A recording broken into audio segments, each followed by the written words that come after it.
Salam.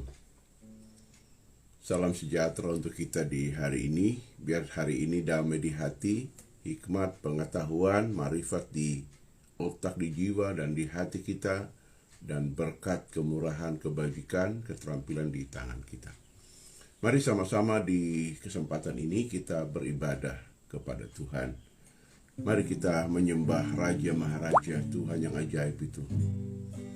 Panggil nama Yesus yang heran, nama di segala nama, nama yang berkuasa di bumi, di sorga, dan di bawah bumi. Makasih Tuhan, haleluya. Biara basi, haleluya.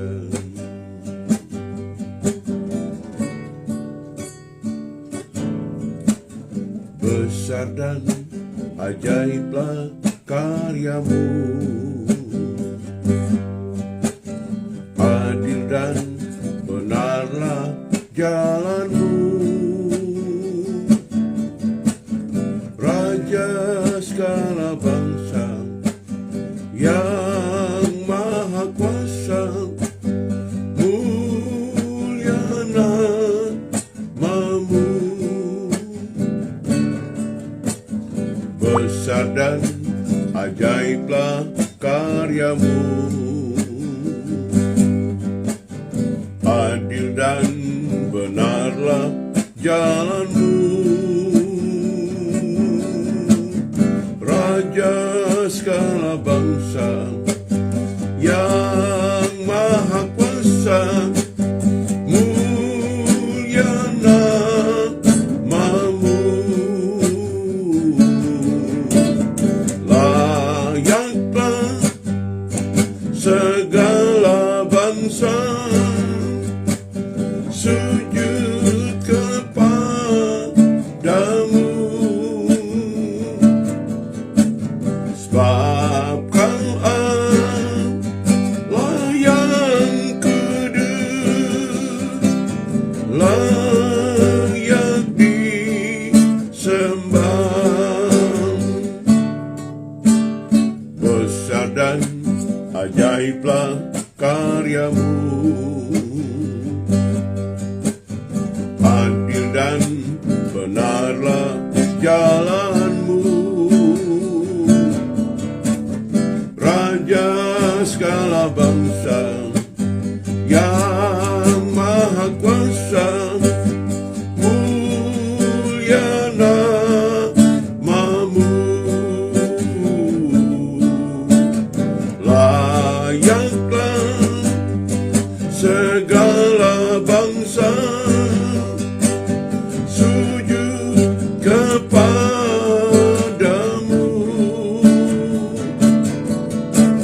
sebab Kau Allah yang kudus, layak disembah.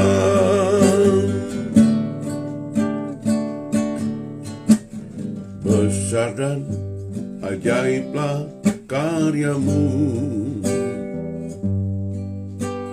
adil dan benarlah jalanmu, Lord my God Jesus.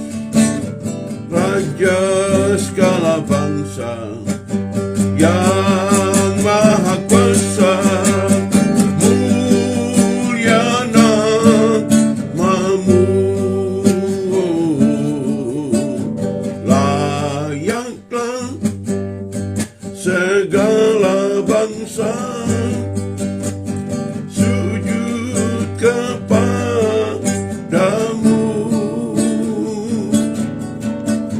sebab Kau Allah yang kudus, layak disembah.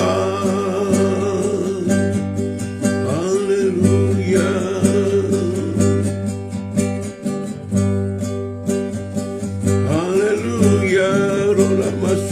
Kita berdoa, kita akan mendengar firman Tuhan di kesempatan ini lagi. Kami perlu hikmat, kekuatan, pengertian dari sorga untuk menerima firman-Mu. Mari ya Tuhan, tolong kami, berikan kami hikmat-Mu dan pengertian-Mu. Kuasa untuk membahaskan kami di dalam nama Tuhan Yesus. Haleluya. Amin, amin, amin. Puji Tuhan. Ya, kekasih Tuhan, di hari ini kita mendengar firman Tuhan tentang keajaiban, tentang ajaiblah Tuhan, saudara. Ya, nah, saudara, kenapa kita perlu keajaiban? Dan apa tuh keajaiban, saudaraku, ya? Dan kita akan pelajari bersama-sama di dalam ayat firman Tuhan. Kita baca 2 Petrus pasal yang ke-1, ya. 2 Petrus pasal 1, kita baca di ayat 3, ya, dan ayat yang ke-4. Karena kuasa ilahinya telah menganugerahkan kepada kita segala sesuatu yang berguna untuk hidup yang saleh, oleh pengenalan kita akan Dia yang telah memanggil kita oleh kuasanya yang mulia dan ajaib. Dengan jalan itu, Ia telah menganugerahkan kepada kita janji-janji yang berharga dan yang sangat besar, supaya olehnya kamu boleh mengambil bagian dalam kodrat ilahi dan luput dari hawa nafsu duniawi yang membinasakan dunia. Nah, kekasih Tuhan, Petrus ini seorang murid Tuhan menjadi rasul, seorang yang betul-betul orang yang tidak mengenal firman. Karena dia seorang nelayan, saudaraku. Dia bukan imam besar, dia bukan anak imam, dia bukan anak nabi, saudara. Yohanes Pembaptis anak imam besar, saudaraku. Petrus tidak. Petrus ini anak orang biasa-biasa. Di dalam pengalamannya, dalam masa-masa pemuritan pembentukan Yesus, dia membuat banyak kesalahan. Bahkan saya catat di dalam Alkitab banyak, saudara, banyak, ya, banyak. Dan 3 yang paling fenomenal yang terjadi secara fenomenal, saudaraku, yaitu yang pertama, ya, gangguan signal. Saya lanjut lagi. Yang pertama, dia itu menyangkal Tuhan.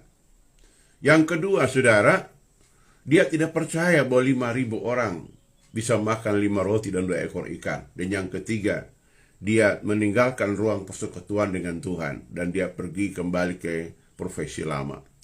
Saudara, dan dia adalah orang yang diizinkan Tuhan Yesus untuk melihat keilahian secara lengkap. Yaitu Tuhan berubah menjadi matahari, saudaraku. Ya, mengapa? Karena Yesus menjelma menjadi manusia, ya, Allah jadi manusia. Kemanusiaan Yesus fisiknya menutupi segala keilahiannya, sehingga Petrus memandang Yesus hanya sebagai guru, saudaraku, ya. Tetapi dia diizinkan oleh Tuhan untuk melihat keilahiannya, saudara. Dan dia menulis firman ini kepada berdasarkan ilham Roh Kudus, saudaraku, yaitu bahwa kita harus, ya, menerima atau mengalami keajaiban daripada Tuhan itu sendiri, saudara. Keajaiban Tuhan.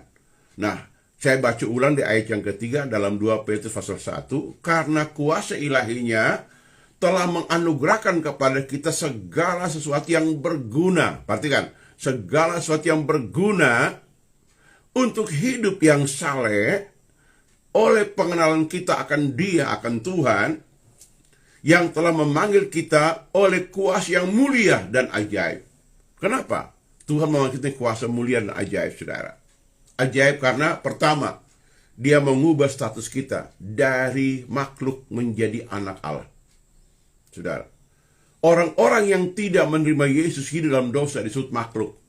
Nilai sosial sama seperti hewan dan ciptaan Tuhan yang lain. Tetapi waktu kita menerima Yesus sebagai Tuhan dan Juru Selamat, kita dirubah status kita menjadi anaknya. Hebat, hebat, hebat, saudara. Hebat. Kita anak Tuhan. Dalam garis turun berkat Abraham mengalir kepada kita. Dari Yesus turun kepada kita. Ini, saudaraku. Jadi kalau kita melihat di sini, ya, ini status kita diubahkan. Oh, itu keajaiban Tuhan berawal dari situ, ya.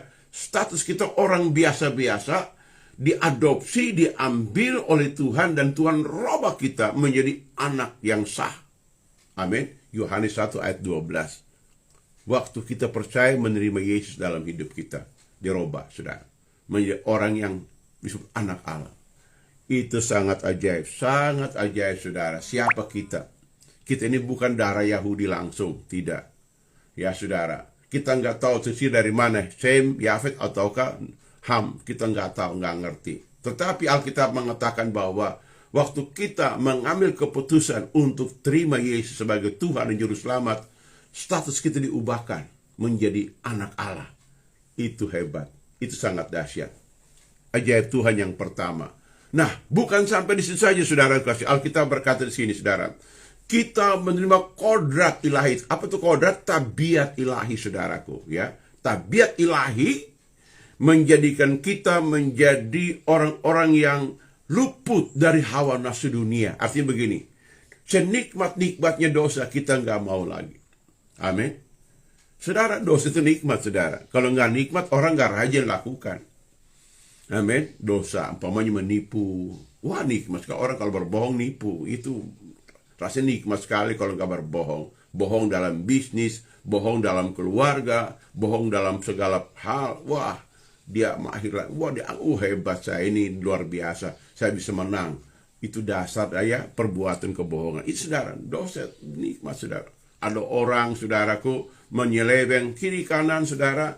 Dan Alkitab Tuhan menganugerahkan kepada kekuatan dari dalam. Paulus menulis dalam Filipi pasal 2 ayat 13. Ya, dia memberikan kerelaan kuasanya, saudara. Bekerja dalam diri kita. Dia bekerja dengan kekuatan kuasanya dalam diri kita. Waktu kita merenungkan, kita ingat janji Tuhan, kuasa firman, kuasa roh, kuasa kebenaran bekerja, mengendalikan, ya, mendriver hidup kita, saudaraku. Ini yang perlu kita renungkan, kita tahu bersama, saudara, ya. Nah, ini. Nah, apa janji, ya, kodrat Tuhan yang memberikan? Ada 8, saudara. Dan ada 7, ya, poin ke-7 ada 2 poin, saudaraku, ya. Ada 8. Yang pertama, iman. Nah, itu kuasa iman. Iman itu ada 2 kata yang diartikan di sini. Pertama adalah keyakinan, kepercayaan. Yang kedua itu adalah kesetiaan, saudara. Apa yang kita yakini dan kita setia. Apapun yang jadi, setia pada Tuhan. Amin. Mungkin hari ini orang menyakiti kita, mengolok. Mana bisa Tuhan dengar doamu?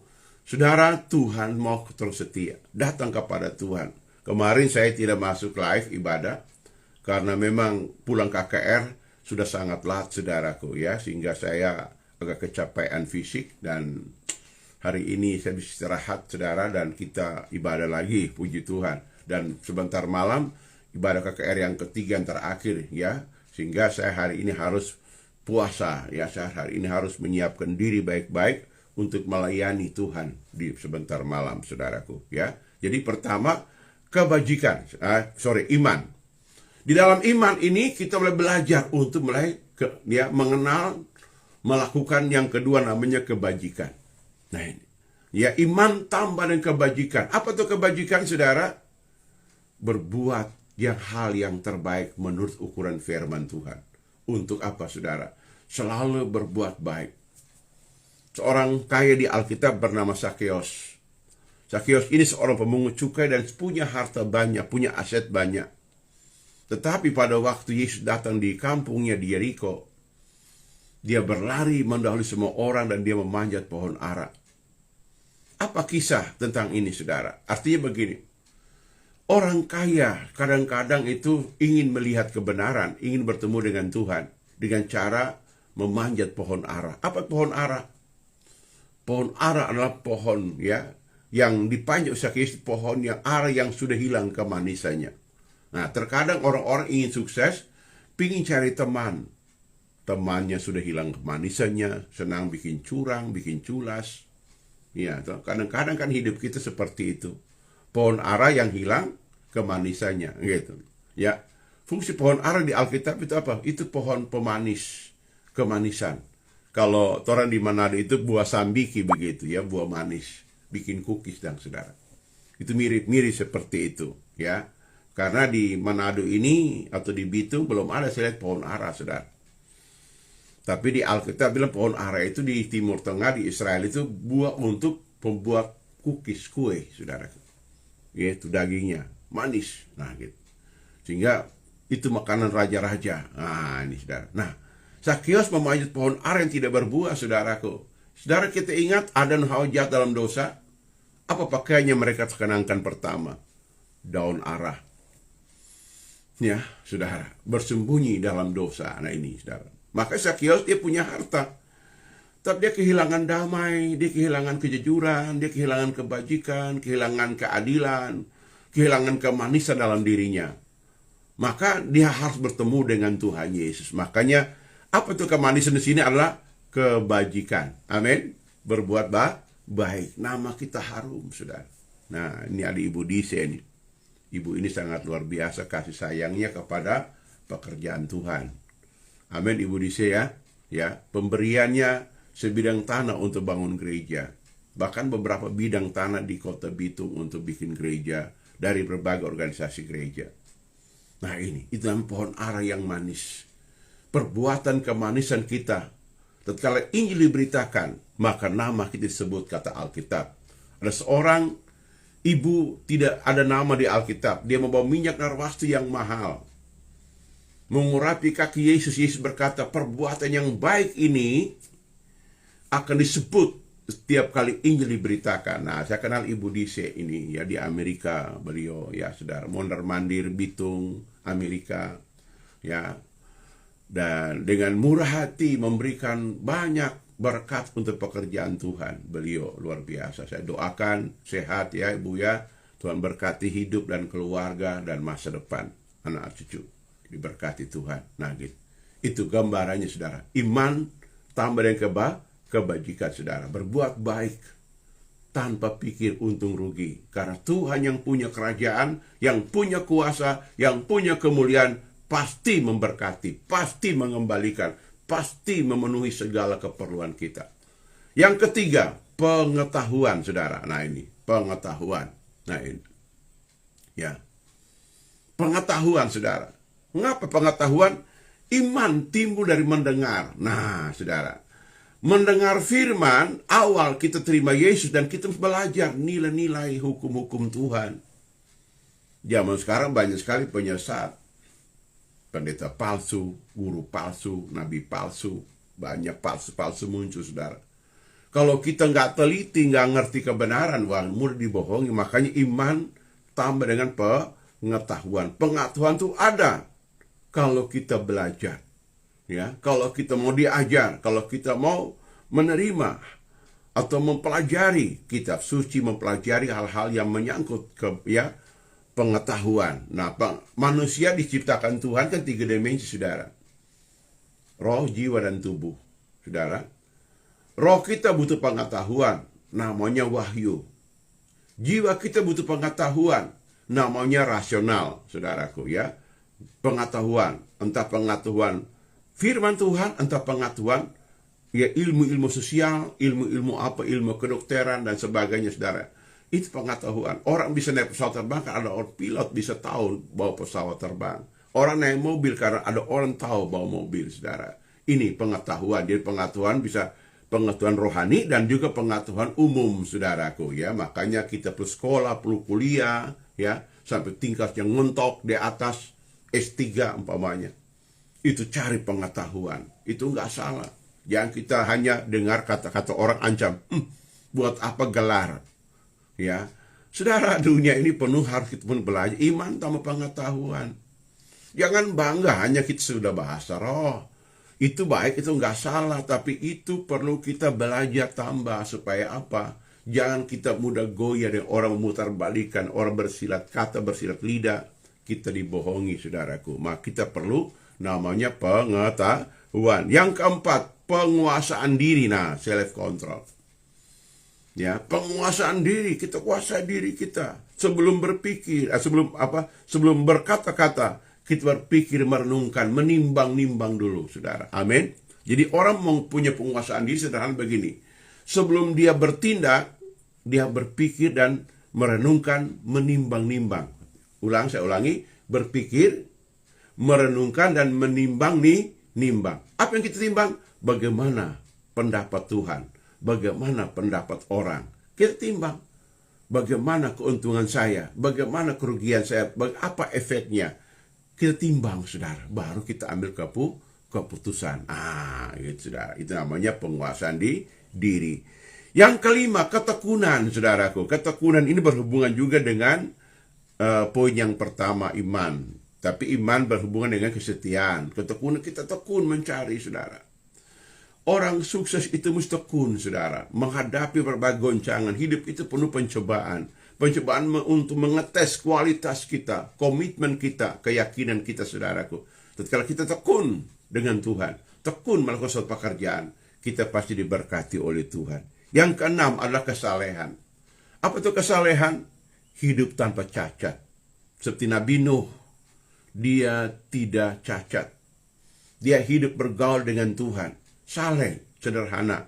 Tatkala kita tiap hari merenungkan, kita ingat janji Tuhan, maka bersemayan dalam diri kita ada dua hal yang dominan. Pertama, kebenaran. Yang kedua, takut Tuhan, saudaraku. Ya, ketika kita renungkan firman, kita akui, dan kita pegang teguh firman Tuhan itu, maka kebenaran itu bersemayan dalam diri kita. Dan yang kedua adalah takut Tuhan.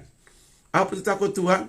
Menyadari bahwa Tuhan itu mengawasi kita, saudaraku, dari waktu ke waktu. Itu namanya kita kesalehan. Yang ketujuh, saudara, kasih kepada saudara-saudara kita. Apa itu kasih? Kasih adalah mengasihi, ya, tanpa syarat, saudaraku, ya, tidak menyimpan kesalahan orang lain. Sabar itu adalah juga kasih. Amin. Orang yang sabar dalam sengsara, bertekun dalam doa, saudara, bersuka cita dalam pengharapan, itu disebut orang mengasihi, saudara. Amin. Mengasihi, ya. Kita belajar mengasihi orang yang menyakiti kita. Walaupun dia ada kekurangan, tapi dia pasti ada salah satu kebaikan dia punya. Amin. Ini sudah membuat kita mengasihi saudara. Lalu yang terakhir adalah mengasihi semua orang. Kasih Allah memenuhi bumi ini, saudara. Dia bisa memberi matahari kepada semua orang, memberi oksigen kepada semua orang. Saya ingat pada waktu zaman penyakit COVID sekitar 2-3 tahun yang lalu. Ya, kekurangan oksigen di mana-mana, saudara. Setiap hari ambulans ngiung-ngiung, saudara, ya, untuk cari, karena orang sudah kamu kehabisan napas, sudah penuh oksigen, saudaraku. Dengar, tabung-tabung oksigen pada habis semua. Nah ini, jadi saudara lihat bahwa kasih Tuhan yang besar memberikan kita oksigen dengan murah, dengan gratis, saudaraku. Tuhan pasti memberkati kita. Itulah kita praktekkan. Walaupun orang jahat masih menikmati oksigen dari Tuhan. Amin. Walaupun dia masih jahat, dia sudah menikmati matahari yang Tuhan berikan. Saudara, ini yang Tuhan berikan kepada kita, berkat umum, saudara. Dan waktu kita mengasihi Tuhan, hidup dalam 8 poin ini, maka kita akan sebut menjadi orang yang berhasil dari waktu ke waktu. Kesimpulan kita hari ini, Bapak Ibu kekasih Tuhan, yang pertama, ya, Tuhan menganugerahkan kasih yang ajaib kepada kita dan memberikan kita kodrat ilahinya. Itu apa? Pertama adalah iman, yang kedua kebajikan, ya. Yang ketiga adalah pengetahuan, yang keempat penguasaan diri, yang kelima ketekunan, yang keenam kesalehan, yang ketujuh kasih kepada saudara-saudara, dan yang kedelapan adalah mengasihi semua orang. Mari hari ini kita datang kepada Tuhan. Ada masalah berat, angkat wajahmu, tatap dan ingat janji Tuhan. Mari kita berdoa. Bapa, dalam nama Yesus, kami datang bersama dengan anak-anak-Mu, ya Tuhan, memohon anugerah kebaikan keajaiban-Mu hari ini. Penuhi kami dengan kodrat ilahi-Mu, agar kami dibuat semakin giat dan berhasil di dalam pengenalan akan Tuhan, hidup di bumi ini, Bapa. Terpuji nama-Mu. Kami berdoa bagi mereka yang sakit, memerlukan pertolongan, ulurkan tangan-Mu sekarang. Curahkan kuasa-Mu jamah sekarang. Kami berdoa dalam nama Yesus. Kuasa Tuhan jamah diri-Mu. Beri kemenangan, beri mujizat dalam nama Yesus. Kuasa Tuhan menjamah-Mu di dalam nama Tuhan Yesus. Mujizat Tuhan nyatakan. Jamah Tuhan, hamba-Mu Vince, ya, keluarganya yang sakit, Tuhan jamah. Curahkan kuasa-Mu Bapa dalam nama Yesus. Kami berdoa Tuhan, hari ini istri dari Pak Vinci yang sakit, Tuhan, kuasa-Mu menjamah, kebajikan-Mu dicurahkan, Kami patahkan kekuatan roh jahat, kekuatan sakit penyakit, ditolak dalam nama Yesus. Dan kami berdoa, kuasa nama Yesus menjamah, menyembuhkan dalam nama Yesus. Sembuh, sembuh, sembuh, sembuh dalam nama Yesus. Dalam nama Yesus, roh penyembuh, roh mujizat, roh kesembuhan mengalir jamah dalam nama Yesus Tuhan. Kemudian untuk Ibu Dise di Amerika, Tuhan tolong semua kami yang dengar mengikuti siaran di hari ini, kami percaya bahwa kuasa Tuhan menjamah Ibu Dise, keluarganya. Tuhan memberkati, Tuhan tolong ya Bapak, terpuji namamu. Dalam usaha, dalam pergumulan, jawab doanya. Kami patahkan kekuatan jahat, roh setan datang menyerang, dipatahkan dalam nama Yesus. Dan damai sejahtera, kebajikan, kemurahan, kemuliaan Tuhan memenuhi rumah di Amerika. Dan juga semua keluarga, famili yang ditolak di Manado, Bitung, dan sekitarnya. Tuhan tolong semuanya. Terima kasih Bapak, dan semua yang akan ikut siaran rekaman, kami percaya mereka juga diberkati, ditolong Tuhan. Terima kasih di dalam nama Tuhan Yesus Tuhan. Haleluya Bapa. Amin. Mari kita bersyukur kepada Tuhan sekali lagi, dan kita akan tutup ibadah kita di hari ini. Tangannya terbuka,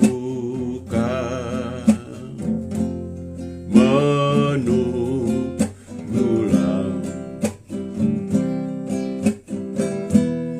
tak tersembunyi,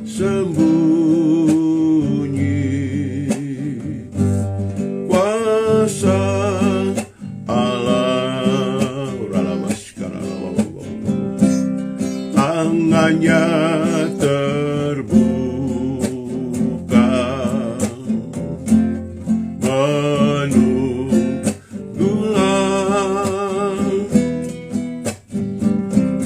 tak tersembunyi, kuasa Allah. Terima kasih Tuhan, biar berkat damai sejahtera, berkat hikmat, berkat kesembuhan, berkat keberuntungan, berkat sukses, berkat kemujuran, berkat kemuliaan, berkat takut Tuhan, dan berkat kemenangan memenuhi hidup kita hari ini dan seterusnya di dalam nama Tuhan Yesus. Biarlah semua menerima berkat Tuhan, dinyatakan diberkati hari ini dalam nama Yesus. Haleluya. Amin, amin. Tuhan memberkati. Shalom. Bye-bye. Sampai jumpa lagi. Amin.